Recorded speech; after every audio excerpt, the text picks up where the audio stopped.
Saludos. Esta charla, o este compartir, le he puesto por título Conocimiento cósmico invertido, entidades pulpoides.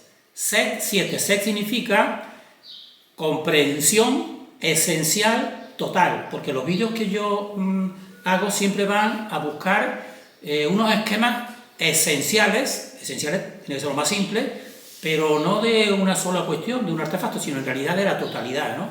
Entonces eso es un trabajo que cada persona por sí misma es la que tiene después que ir viendo cómo forma su propio puzzle, ¿no?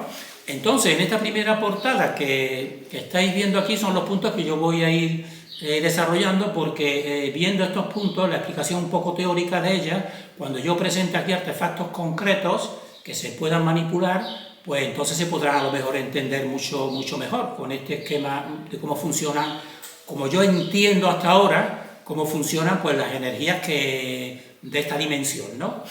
Entonces, un punto número 1, como estáis viendo aquí, le he puesto conocimiento cósmico en artefactos, porque voy a compartir 3 tipos de artefactos de 3 culturas que están muy silenciadas y muy desacreditadas, que son, podemos decir, la cultura que se refleja en las piedras de Ica, en la cultura Honsa, que para mí es la más antigua y la que me ha dado más conocimiento, y la cultura que yo le he puesto por darle un nombre que no está reconocida por la arqueología oficial, que es el que le digo cultura alienígenas de México, que están saliendo, si no cientos, miles de artefactos que están totalmente silenciados, pero que para mí son totalmente auténticos. Entonces,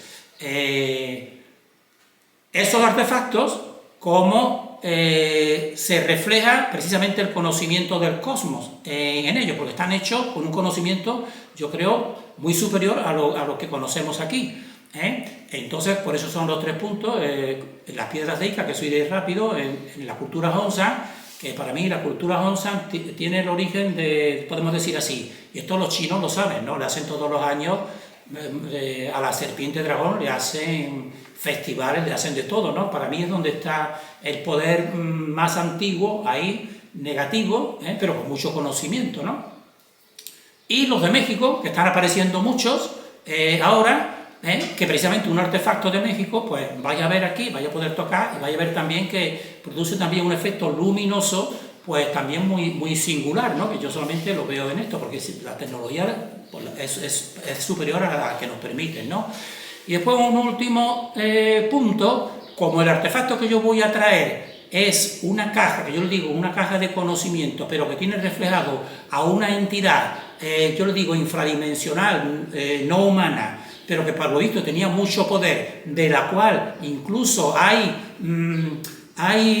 esqueletos de cráneos reales, que eso no se puede negar, eso está ahí, osamentas, y está representada precisamente en esta caja, ostensiblemente, pues para mí, le he puesto aquí, porque esto también lo conoce todo el conocimiento hermético de esta gente que hacen invocaciones, se conoce, le dan el nombre de Cthulhu, o Tulu, que son también de Lovecraft, ya lo veréis, también tenía los mitos en que también te presenta este personaje, que es un personaje estilo pulpo, también películas recientes también te lo representan ellos, entonces, por eso va a ser el último punto que voy a tratar. Entonces, los esquemas cósmicos, estáis viendo ahí a la izquierda, arriba a la izquierda, pues para una guía general de conocimiento es lo que se llama una estructura toroide.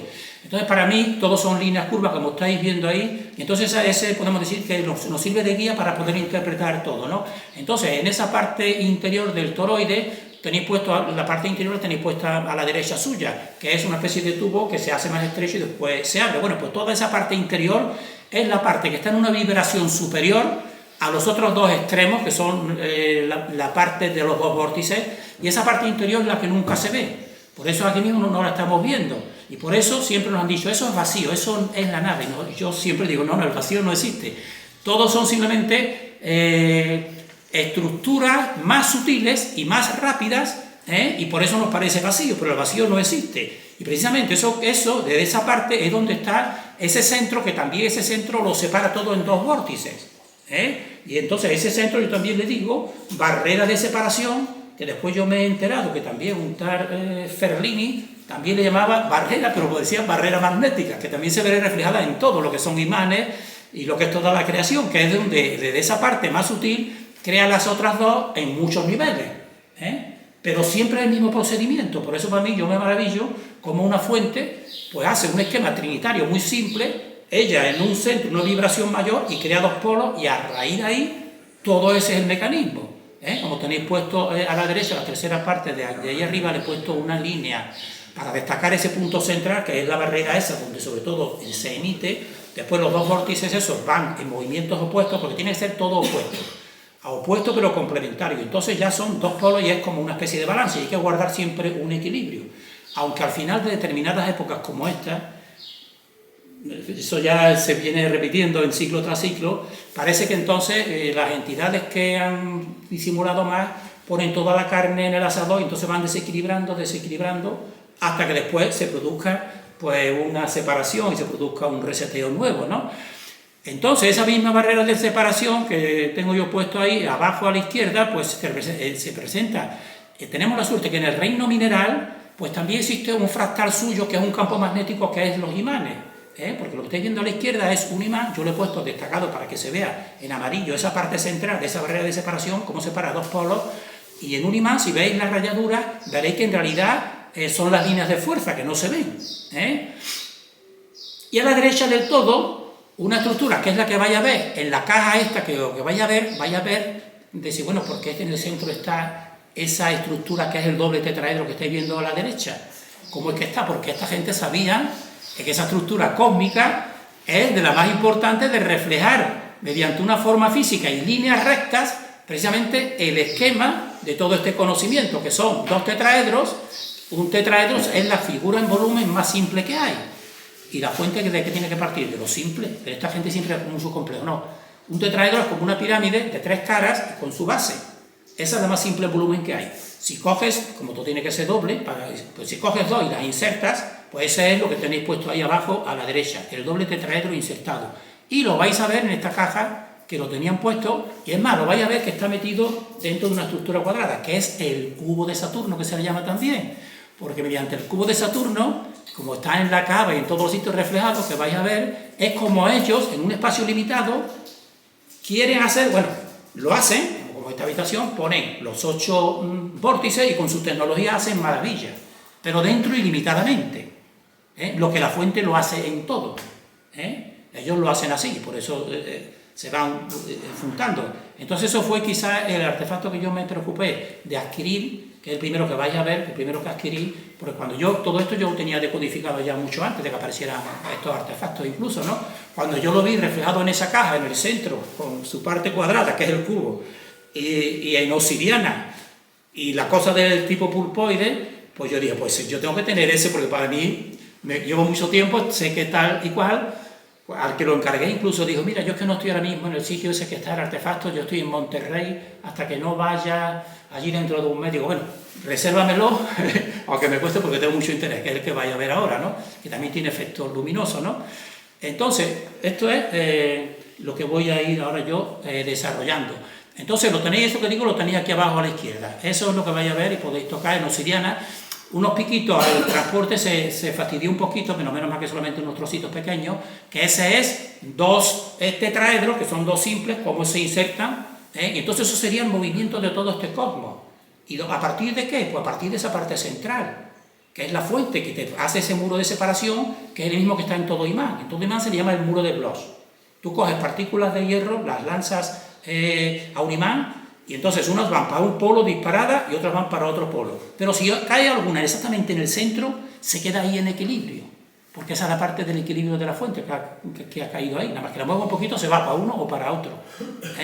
Y entonces para mí, yo gracias a eso pues veo eso reflejado físicamente en los imanes, pero es que es en todo. Porque es que una mujer es un polo negativo o femenino y un hombre es un polo positivo. En medio parece que no hay nada, no, en medio están esas energías que nos están separando, somos distintos, nos complementamos, y precisamente la unión de los dos en un determinado momento, que solamente en determinada dimensión somos, por ejemplo, en la nuestra, nosotros somos los que tenemos derecho, y nos lo concede la fuente, en ese momento de una unión de los dos polos, pues otra vez pulsa la fuente una chispa y se produce un nacimiento en el futuro. En cambio, muchas de estas entidades aquí están provisionalmente, mediante híbridos, mediante el ADN, y ellos no pueden estar aquí permanentemente, pues siempre terminan desapareciendo, porque es algo antinatural, lo natural nunca a la larga siempre se impone. Un híbrido de un caballo y de un burro, bien, te da un mulo, bien, pero el mulo ya no puede seguir engendrando, ya lo sabéis, pues. Y yo creo que incluso los mismos seres humanos, si están aquí en la misma Tierra, en lugares que están muy alejados de una parte central, que es donde está el Ecuador, como por ejemplo les pasó a los alemanes que fueron a la Antártida en la Segunda Guerra Mundial y ahí establecieron colonias, que le pusieron nombres, tal y cual. Bueno, pues yo me entero, pues yo lo sondeo todo, de que un personaje importante de las SS, ya mayor, pues lo cuenta todo, ¿no? Y sí, nosotros fuimos los que desarrollamos los ovnis, tal y cual, esto, lo otro. Bueno, ¿y ahora qué ha pasado? Y entonces él dice, bueno, pues ya nos quitaron del ajedrez, ya no sirven nuestros ovnis, ya no hay renuevo y son otros los que han pasado al poder. Pero digo, los que estaban allí en esa base, que tienen nombres por ahí, si queréis lo buscáis, dice, no, terminaron viniéndose para acá porque eran estériles, no podían vivir bien en ese de eso, ¿no? Por eso digo que todo esto a mí me sirve para saber que en una parte nuestra, incluso central, es lo que podemos estar aquí, porque la fuente es donde nos hace que posterguemos, y todas estas entidades, por mucho que hacen, por si no ya estarían aquí con la tecnología que tienen, ¿no? Y siempre están engañados, pero ¿qué hacen? ¿Qué consiguen? Pues un mayor número de energía, y estar siempre al lado y no, o sea, una especie de vida se les da, para no, porque la misma fuente sigue pulsando, y en cierto modo ellos serían cada vez más al mundo más de eso. Entonces, claro, yo quiero estar aquí lo más cerca, y esa es la dinámica.